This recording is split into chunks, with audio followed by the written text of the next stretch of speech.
Hey everyone, PJ here on Pocket Tech. I am back again with another comparison video. ఈ వీడియోలో మనం Samsung S24 Ultraని iPhone 15 Pro Maxతో compare చేసి ఏ ఫీచర్ ఏ ఫోన్లో బాగుంది అనేది ఇన్ డీటెయిల్గా చూద్దాం. So let's get started.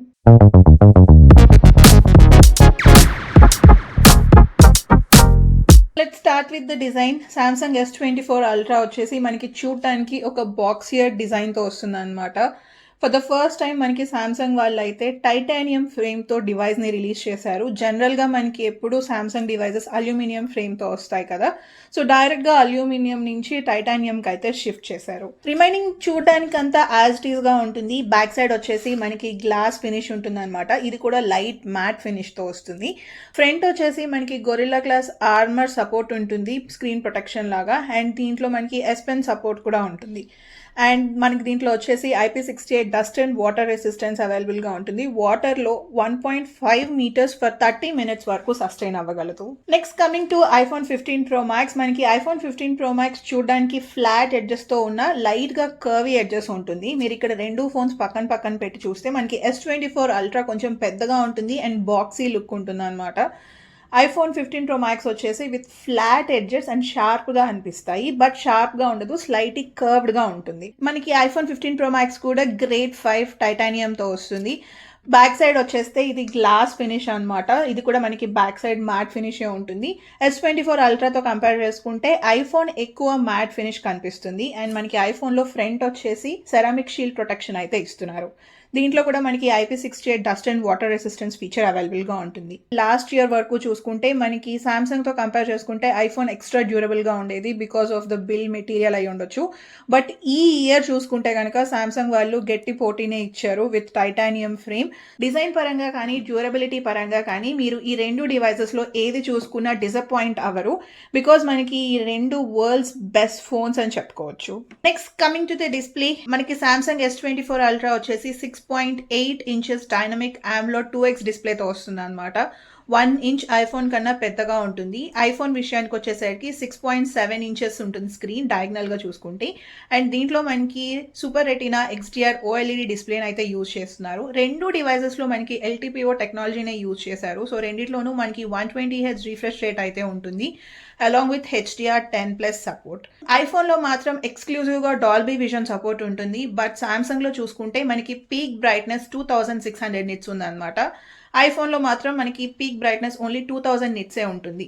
Display పరంగా ఈ ఇయర్ మనకి సామ్సంగ్లో కొత్తగా వస్తున్న ఫీచర్ ఏంటి అంటే యాంటీ రిఫ్లెక్టివ్ కోటింగ్ని అయితే తీసుకొచ్చారు. సో మీరు ఎంత బ్రైట్ సన్లైట్లో యూజ్ చేస్తున్నా, రూమ్ ఫుల్ ఆఫ్ లైట్స్ ఉండి మీరు డిస్ప్లే యూజ్ చేస్తున్నా, మనకి రిఫ్లెక్షన్స్ అనేవి ఉంటాయి కదా ఫోన్ చూస్తున్నప్పుడు, ఆ రిఫ్లెక్షన్స్ అనేవి మనకి సామ్సంగ్లో కనిపించవు. చాలా క్లియర్గా ఉంటుంది డిస్ప్లే. మీరు ఏదైనా మూవీస్ చూస్తున్నా లేకపోతే యూట్యూబ్ వీడియోస్ చూస్తున్నా, మనం ఏదైనా లైట్ వేసి చూస్తున్నప్పుడు కొంచెం డిస్టర్బ్గా అనిపిస్తుంది కదా, ఆ డిస్టర్బెన్స్ అయితే మనకి సామ్సంగ్లో ఉండదు. వీడియోస్ చాలా క్లియర్గా కనిపిస్తాయి. ఈ ఫీచర్ అయితే మనకి ఇంకా ఐఫోన్ వాళ్ళు తీసుకురాలేదు, తీసుకొస్తే చాలా బాగుంటుంది. సో రెజల్యూషన్ విషయానికి వచ్చేసరికి సామ్సంగ్లోనే మనకి ఎక్కువ రెజల్యూషన్ ఉంటుంది, బికాజ్ ఇది వచ్చేసి మనకి 1440x3120 పిక్సెల్స్ ఉంటాయి. ఐఫోన్ వచ్చేసి జస్ట్ మనకి 1.5K రెజల్యూషన్తో ఉంటుంది, బికాజ్ దీంట్లో మనకి 1290x2796 పిక్సెల్స్తో వస్తుంది. Next coming to the performance, మనకి ఐఫోన్ వచ్చేసి A17 Pro చిప్సెట్తో వస్తుంది with 6 cores CPU and 6 cores GPU along with 8GB of RAM.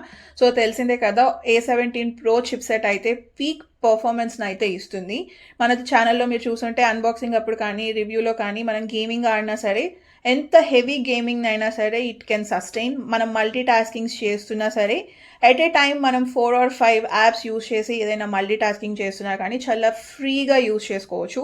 Even మనం ఈ A17 Pro చిప్సెట్ యూజ్ చేసి హెవీ ఎడిటింగ్ని కూడా మన ఫోన్ని సస్టైన్ అవ్వగలుగుతుంది. పెర్ఫార్మెన్స్ పీక్లో ఉన్నా సరే ఓన్లీ ఒక చిన్న డ్రాబ్యాక్ మనకి ఐఫోన్లో ఉంది. ఏంటి అంటే దీంట్లో మనకి వేపర్ కూలింగ్ సిస్టమ్ లేదనమాట. సో మీరు ఫోన్ హెవీగా యూజ్ చేస్తున్నప్పుడు ఫోన్ ఎంతైనా వార్మ్ అవుతుంది కదా, ఆ వార్మ్నెస్ని బయటికి పంపించడానికి దీంట్లో వెంటింగ్ సిస్టమ్ ఏమీ లేదు. సో దీంట్లో ఒకవేళ ఫోన్ వార్మ్ అయితే కనుక ఎయిదర్ మన డిస్ప్లేలో నుంచి అన్నా బయటకి వేడి రావాలి, లేదు అంటే బ్యాక్ గ్లాస్ నుంచి అయినా వేడి రావాల్సి ఉంటుంది. దీంట్లో వేపర్ సిస్టమ్ అయితే లేదు. బట్ సామ్సంగ్ S24 Ultra విషయానికి వచ్చేసరికి దీంట్లో 2 times బిగ్గర్ వేపర్ సిస్టమ్ని అయితే ఇచ్చారు. సో మనకి హీట్ జనరేట్ అయ్యే కొద్దీ దాంట్లో ఉన్న వేపర్ హీట్ని బయటకి వెంట్ చేసేస్తాయి అనమాట. సో ఫోన్ అనేది క్విక్గా వార్మ్ అవ్వదు. సామ్సంగ్ విషయానికి వచ్చేసరికి దీంట్లో స్నాప్డ్రాగన్ 8 Gen 3 చిప్సెట్ని అయితే యూజ్ చేస్తున్నారు. దీంట్లో కూడా మనకి 8 కోర్ CPU అండ్ ఎడ్రినో 750 GPUని అయితే తీసుకొచ్చారు. అండ్ మనకి సామ్సంగ్ విషయానికి వచ్చేసరికి 12 GB ఆఫ్ ర్యామ్ ఉంటుంది. హెవీ పెర్ఫార్మెన్స్, గేమింగ్స్ కానీ లేకపోతే మీరు మల్టీ టాస్కింగ్ చేస్తున్నా సరే చాలా స్మూత్గా ఉంటుంది. డీసెంట్ హ్యాండ్లింగ్ అని చెప్పొచ్చు. So next coming to the software, అందరికీ తెలుసు ఐఫోన్ వచ్చేసి మనకి iOS తో వస్తుంది, సామ్సంగ్ ఆండ్రాయిడ్ అనమాట. iOS ఫ్యాన్ బేస్ ఉంటుంది, ఆండ్రాయిడ్ ఫ్యాన్ బేస్ ఉంటుంది. రెండిట్లో ఏది బెస్ట్ అంటే రెండు బెస్ట్ అనే చెప్తాను. It's personal choice. And software and security updates విషయానికి వచ్చేసరికి సామ్సంగ్ వాళ్ళు అయితే ఈ ఇయర్ ఇంకొక ఇంప్రూవ్మెంట్ అనే చెప్పుకోవచ్చు. 7 years ఆఫ్ సాఫ్ట్వేర్ అప్డేట్ని అయితే రిలీజ్ చేశారు.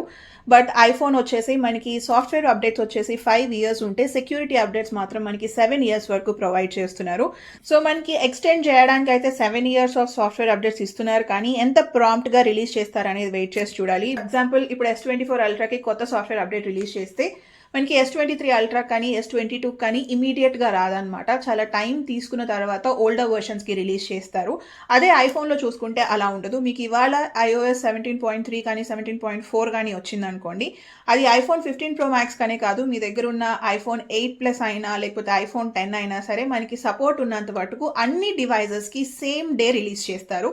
సో దీన్ని అయితే మనకి ప్రాంప్ట్ సాఫ్ట్వేర్ అప్డేట్స్ అంటారు. సో వెయిట్ చేసి చూడాలి మరి సామ్సంగ్ వాళ్ళు మనకి ఇయర్స్ని ఎక్స్టెండ్ చేశారు, కానీ ఎంత ప్రాంప్ట్గా రిలీజ్ చేస్తారో చూడాలి. సో నెక్స్ట్ వచ్చేసి మనకి ఇయర్ తెలిసిందే కదా, సామ్సంగ్ ఏఐతో వస్తున్నారు. సో దీంట్లో మనకి టోటల్గా 7 AI ఫీచర్స్ని అయితే ఇచ్చారనమాట, అన్బాక్సింగ్ వీడియోలో మెన్షన్ చేసినట్టు. యాపిల్ వాళ్ళు కూడా ఇయర్ ఏఐతో రావాలి, బట్ రాలేదు. మేబీ iOS 18లో మనకి ఏఐతో వస్తారేమో. Next coming to the cameras, మనకి సామ్సంగ్లో వచ్చేసి 200 మెగాపిక్సెల్ వైడ్ యాంగిల్ లెన్స్ అయితే ఇస్తున్నారు. ఈ 200 మెగాపిక్సెల్ లెన్స్ యూజ్ చేసుకొని మనం ఏదర్ 24 మెగాపిక్సెల్స్లో ఫోటో తీసుకోవచ్చు, ఆర్ 50 మెగాపిక్సెల్స్ యూజ్ చేసి అయినా సరే ఫొటోస్ తీసుకోవచ్చు, ఆర్ ఎల్స్ 200 మెగాపిక్సెల్స్ యూజ్ చేసుకునే ఫొటోస్ తీసుకోవచ్చు. అదే ఐఫోన్ విషయానికి వచ్చేసరికి మనకి దీంట్లో వైడ్ యాంగిల్ లెన్స్లో 48 మెగాపిక్సెల్స్తో వస్తుంది కదా. సో మీరు 24 మెగాపిక్సెల్స్లో తీసుకుంటే మన ఫోన్లో స్పేస్ సేవ్ అవుతుంది. ఒకవేళ 48 మెగాపిక్సెల్స్తో ఫొటోస్ తీస్తే వీటిని ప్రో రా ఫొటోస్ అంటారు. ఎక్స్టెన్సివ్ ఎడిటింగ్ చేసే వాళ్ళకి చాలా బాగా హెల్ప్ అవుతాయి. అల్ట్రా వైడ్ యాంగిల్ విషయానికి వచ్చేసరికి రెండిట్లోనూ similar ultra wide angle lens ఉంటాయి. మనకి రెండిట్లోనూ 12 megapixels with an aperture of 2.2 and 13 mm focal లెంత్లో వస్తుంది. అల్ట్రా వైడ్ యాంగిల్ రెండిట్లోనూ మనకి 120 degrees ఫీల్డ్ వ్యూ అయితే ఉంది. Next coming to the telephoto lens, మనకి సామ్సంగ్లో చూసుకుంటే కనుక 50 megapixel lens with an f3.4 వస్తాయి. ఐఫోన్లో మనకి టెలిఫోటో 12 మెగాపిక్సెల్స్ విత్ f2.8 ఉంటుంది అనమాట. రెండిట్లోనూ మనకి 5x ఆప్టికల్ జూమ్ సపోర్ట్ ఉంటుంది. మీరు కెమెరా ఓపెన్ చేయగానే మనకి 0.5, 1x, 2x and 5x options అయితే చూపిస్తాయి. నెక్స్ట్ మనకి సామ్సంగ్లో తెలిసిందే కదా 4 కెమెరాస్తో వస్తుంది. ఇంకొక టెలిఫోటో లెన్స్ వచ్చేసి 12 మెగాపిక్సెల్ లెన్స్తో వస్తుంది అనమాట with an aperture of 2.4. So మీరు కెమెరా ఓపెన్ చేయగానే సామ్సంగ్లో 0.5x, 1x, 3x, 5x, 10x and up to 100x వరకు జూమ్ చేసుకునే ఆప్షన్ అయితే ఇచ్చారు. ఐఫోన్ విషయానికి వచ్చేసరికి జూమింగ్ క్యాపబిలిటీస్ ని మనకి 15x నుంచి 25x కి అయితే ఇంక్రీజ్ చేశారు. సో కెమెరాలో నన్ను పర్సనల్ గా నా రివ్యూ ఏంటి అని అడిగితే కనుక, మీకు ఒక ఫోటో తీయగానే ఎడిట్ అయిపోయి ఆన్ స్పాట్ మీరు ఎక్కడైనా పోస్ట్ చేసుకోవడానికి రావాలి అనుకుంటే కనుక Samsung will be a good choice. మనం ఫోటో తీయగానే దాంట్లో ఉన్న ఏఐ ఫీచర్స్తో కానీ లోపల ఉన్న టెక్నాలజీతో కానీ మనకి ఫోటో అంతా చాలా నీట్గా కాంట్రాస్ట్ కలర్స్ అన్ని అడ్జస్ట్ అయిపోయి వస్తుంది. ఐఫోన్ అయితే అలా కాదు. మనం ఒక ఫోటో తీసినప్పుడు అక్కడ న్యాచురల్గా ఎలా ఉంటుందో ఆ ఫోటో కూడా అంతే న్యాచురల్గా ఉంటుంది. మనం ఎక్స్టర్నల్గా ఎడిట్ చేసుకోవాల్సి ఉంటుంది. నైట్ మోడ్ విషయానికి వచ్చేసరికి నాకు పర్సనల్గా ఐఫోన్లో ఉన్న నైట్ మోడ్ ఫొటోస్ బాగా నచ్చాయి. సో నెక్స్ట్ వచ్చేసి జూమింగ్ క్యాపబిలిటీస్ విషయానికి వచ్చేసరికి మనకి సామ్సంగ్లో నాకు పర్సనల్గా 5xలో తీసిన ఫొటోస్ అయితే చాలా బాగా నచ్చాయి. ఇదైతే నా పర్సనల్ ఒపీనియన్ అనమాట. కొంతమందికి ఏంటి అంటే న్యాచురల్గా ఉంటే ఫొటోస్ మన ఫేస్ ఫిల్టర్స్ ఇవి లేకపోతే నచ్చదు. కొంతమందికి ఏంటంటే మన ఫేస్ ఫిల్టర్స్ వేసేసుకొని వస్తే నీట్గా ఉంటుంది కదా, అలా ఉన్న ఫొటోస్ నచ్చుతాయి. వాళ్ళకైతే పక్కాగా సామ్సంగ్లో తీసిన ఫొటోస్ చాలా బాగా నచ్చుతాయి. So it's personal choice. Next front facing విషయానికి వచ్చేసరికి రెండిట్లోనూ 12 మెగాపిక్సెల్ లెన్స్తోనే వస్తుంది అండ్ రెండు సెల్ఫీ కెమెరాస్ యూజ్ చేసుకొని మనం 4K వీడియోస్ని షూట్ చేయొచ్చు. Next coming to the video capabilities, మనం సామ్సంగ్లో 8K వీడియోస్ షూట్ చేసుకుంటే ఐఫోన్ మాత్రం ఇంకా 4K వీడియోస్ దగ్గరే ఉంది. బట్ స్టెబిలిటీ విషయానికి వచ్చేసరికి నాకు పర్సనల్గా మీరు ఇక్కడ వీడియోలో చూస్తున్నారు కదా, మనకి డాల్బీ విజన్ అవ్వచ్చు, లేకపోతే ప్రోరెస్ కానీ యాక్షన్ మోడ్ కానీ ఇవన్నీ యాడ్ అయ్యి నాకు ఐఫోన్లో వీడియో కొంచెం స్టేబుల్గా అనిపిస్తుంది. సామ్సంగ్ లోది కొంచెం మూవ్మెంట్ అయితే కనిపిస్తుంది అనమాట, అక్కడక్కడ జర్క్స్ వస్తున్నాయి. సో స్టేబుల్ వీడియో కావాలి అనుకుంటే కనుక iPhone will be a good choice. And మనకి సామ్సంగ్ లో ప్రో మోడ్ సపోర్ట్ ఉంటుంది, యాక్షన్ మోడ్, స్లో వీడియోస్ ఇవన్నీ కూడా అవైలబుల్ గా ఉంటాయి. So next coming to the battery, మనకి సామ్సంగ్ వచ్చేసి 5000 mAh బ్యాటరీతో వస్తే ఐఫోన్ వచ్చేసి 4441 mAh తో వస్తుంది అనమాట. నా పర్సనల్ యూసేజ్లో అయితే కనుక రెండు devices more than 1 full day of usage అయితే ఖచ్చితంగా వస్తున్నాయి. సో నెక్స్ట్ ఛార్జింగ్ స్పీడ్స్ విషయానికి వస్తే రెండిట్లోనూ మనకి ఫాస్ట్ ఛార్జింగ్ ఆప్షన్ అయితే లేదు. సామ్సంగ్ వచ్చేసి మనకి 45 వాట్స్ వైర్డ్ సపోర్ట్ ఉంటే ఐఫోన్ లో మనకి 20 to 30 వాట్స్ సపోర్ట్ ఉంటుంది. వైర్లెస్ ఛార్జింగ్ విషయానికి వచ్చేసరికి రెండిట్లోనూ 15 వాట్స్ సపోర్ట్ ఉంటుంది. అండ్ సామ్సంగ్ లో మనకి రివర్స్ వైర్లెస్ ఛార్జింగ్ ఫీచర్ ఉంటుంది అనమాట, దాంట్లో 4.5 వాట్స్ సపోర్ట్ ఉంటే మనకి ఐఫోన్ లో వైర్డ్ రివర్స్ ఛార్జింగ్ సపోర్ట్ ఉంటుంది. అంటే మీరు మీ దగ్గర USB-C కానీ లైట్నింగ్ కానీ ఉంటే మీరు ఇక్కడ మనం ఛార్జింగ్ పెట్టుకొని వేరే డివైస్ కి ఈ ఫోన్ ఛార్జింగ్ యూజ్ చేసుకోవచ్చు. సో ఈ రివర్స్ వైర్డ్ ఛార్జింగ్ లో మనకి ఐఫోన్ లో 4.5 వాట్ సపోర్ట్ ఉంటుంది. సో ఇది ఎందుకు పాసిబుల్ అయింది రివర్స్ వైర్డ్ ఛార్జింగ్ అంటే, మనకి ఈ ఇయర్ నుంచి iPhone 15 Pro Max USB-C port తో వస్తుంది, లైట్నింగ్ పోర్ట్ తో కాదు. మనకి ఐఫోన్స్ లో బ్యాటరీ హెల్త్ చెక్ చేసుకునే ఆప్షన్ అయితే ఉంది. మనం లిథియం అయాన్ బ్యాటరీస్ అనేది యూజ్ చేస్తూ ఉండగా వాటిలో సెల్స్ అనేవి చచ్చిపోతూ ఉంటుంది, బ్యాటరీ కెపాసిటీ అనేది తగ్గిపోతూ ఉంటుంది కదా. సో మన ఫోన్ బ్యాటరీ కెపాసిటీ ఎంత ఉంది అనేది ఐఫోన్ వాళ్ళు చెక్ చేసుకోవడానికి ఆప్షన్ అయితే ఇచ్చారు, దాన్ని మనం హెల్త్ అంటాం, బ్యాటరీ హెల్త్. సో మనకి అది సెట్టింగ్స్ బ్యాటరీలోకి వెళ్తే బ్యాటరీ హెల్త్ ఆప్షన్లో చూసుకోవచ్చు. సో నెక్స్ట్ ప్రైస్ ఇన్ఫర్మేషన్ విషయానికి వచ్చేసరికి మనకి సామ్సంగ్ ప్రైస్ వచ్చేసి అరౌండ్ 1,30,000 రూపీస్ ఉంటాయి. ఐఫోన్ ప్రైస్ వచ్చేసి మనకి అరౌండ్ 1,60,000 రూపీస్ ఉంటుంది అనమాట. ఈ రెండు డివైజెస్ యొక్క బేస్ వేరియంట్ మనకి 256 GBతో వస్తాయి. లెట్స్ కంక్లూడ్, ఎవరికి ఏ డివైస్ బాగా సెట్ అవుతుందో చూద్దాం. సో మీకు కనుక మంచి జూమింగ్ క్యాపబిలిటీస్ కావాలి, డిస్ప్లే చాలా గార్జియస్ గా ఉండాలి, S Pen సపోర్ట్ ఉండాలి, అండ్ అంతేకాకుండా నేను నా ఫోన్ ని నాకు నచ్చినట్టుగా కస్టమైజ్ చేసుకోవాలి, ఎక్కువ కస్టమైజబుల్ ఆప్షన్స్ ఉండాలి అనుకుంటే కనుక Samsung will be a good choice. అలా కాదు, ఉన్న ఫీచర్స్ ఉంటే చాలు, పర్ఫెక్ట్గా వర్క్ అవ్వాలి, స్టేబుల్ వీడియోస్ కావాలి, అండ్ అంతే ప్రాంప్ట్ సాఫ్ట్వేర్ అప్డేట్స్ కావాలి అనుకుంటే కనుక iPhone will be a good choice. మీరు కనుక ఒకవేళ యాపిల్ ఎకో సిస్టంలో ఉంటే కనుక మీకు ఐఫోన్ బాగా నచ్చుతుంది. సో చూసారు కదా, ఇదైతే నా personal comparison between S24 Ultra and iPhone 15 Pro Max. Hope మీ అందరికీ ఈ వీడియో నచ్చిందని అనుకుంటున్నాను.